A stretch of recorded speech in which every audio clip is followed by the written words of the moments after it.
Apakah kita benar-benar siap hidup di dunia digital? Setiap hari kita membuka mata. Benda pertama yang kita lihat seringkali bukan wajah orang terdekat, tetapi layar kecil di genggaman. Notifikasi, pesan, berita, gambar, video, semuanya datang bahkan sebelum kita sempat bernapas panjang. Kadang saya bertanya pada diri sendiri, apakah kita benar-benar siap hidup dalam dunia seperti ini? Sebuah dunia yang begitu cepat, begitu bising, begitu luas, tapi sekaligus begitu dekat dengan diri kita.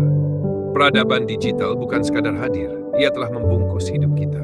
Ia mengubah cara kita belajar, bekerja, berkomunikasi, bahkan cara kita memahami diri sendiri. Karena itu, kita tidak boleh hanya menjadi penumpang dalam zaman ini. Kita harus memiliki bekal, kita harus punya arah, kita harus punya kesadaran. Dan hari ini, mari kita mengajak diri kita sendiri berdialog tentang yang kita kuasai agar tidak tersesat dalam peradaban digital. 1. Literasi digital. Apa yang sebenarnya kita hadapi di dunia digital? Coba kita bertanya jujur pada diri sendiri. Ketika kita membuka ponsel, apa sebenarnya yang sedang kita lihat? Informasi, hiburan, pengetahuan, atau manipulasi yang kita kira kebenaran? Di era digital, batas antara fakta dan opini seringkali samar. Berita bisa terlihat meyakinkan, padahal hanya potongan-potongan yang sengaja disusun. Gambar bisa tampak nyata, padahal hasil rekayasa teknologi. Informasi bisa menyebar sangat cepat, bahkan sebelum ada yang sempat memeriksa kebenarannya. Maka literasi digital menjadi bekal pertama yang tidak bisa ditawar. Literasi digital bukan sekadar bisa membaca tulisan di layar. Ia adalah kemampuan untuk memeriksa sebelum percaya, memahami sebelum menyebarkan. Kita perlu bertanya, benarkah ini?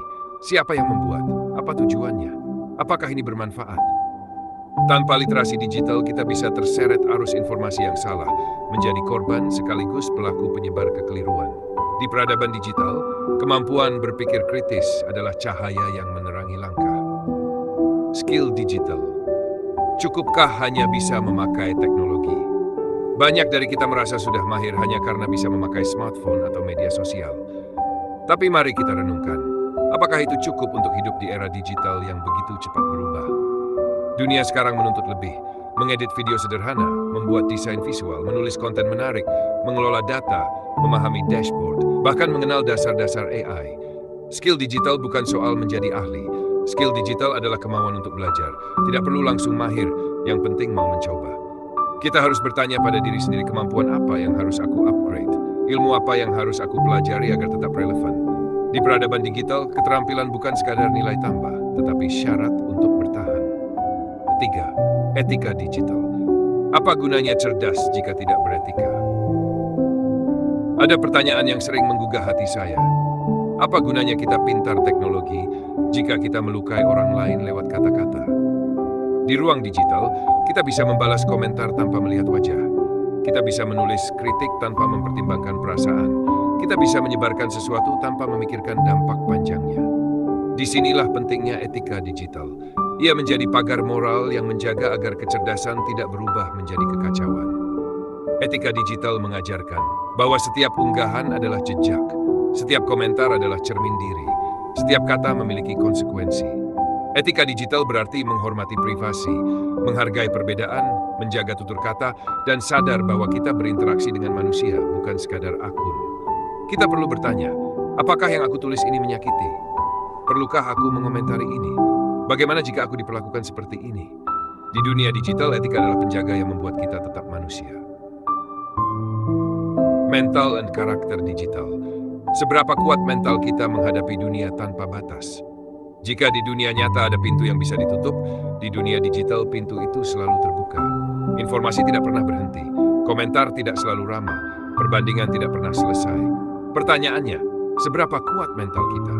Mental digital bukan tentang menjadi kebal, ia tentang kemampuan mengatur diri, mengelola emosi, menahan diri dari reaksi spontan, tidak mudah terpicu, tidak mudah iri, tidak mudah rendah diri hanya karena melihat kehidupan orang lain yang tampak lebih indah. Karakter digital berarti tetap jernih meski dunia maya bising, tetap rendah hati meski pujian datang, tetap kuat meski kritik menghampiri, tetap waras meski tekanan informasi datang dari semua arah. Karakter digital bukan soal teknologi, tetapi tentang manusia yang tetap menjadi manusia. Kreativitas ekonomi digital. Bagaimana kita bertahan dan tumbuh di era ini? Pada akhirnya, setelah kita memahami informasi, memiliki skill, menjaga etika, dan memelihara mental, kita harus bertanya hal yang paling praktis.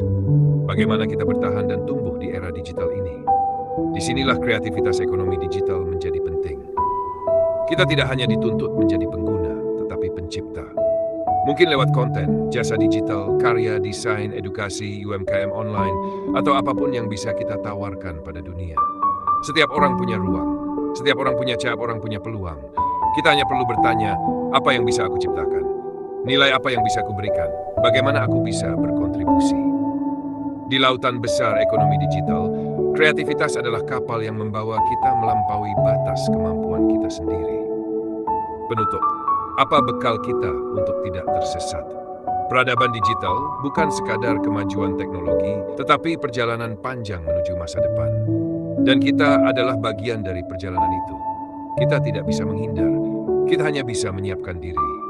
Dengan literasi digital yang kuat, skill yang terus bertumbuh, etika yang terjaga, mental yang matang, dan kreativitas yang hidup, kita siap menghadapi dunia yang terus berubah.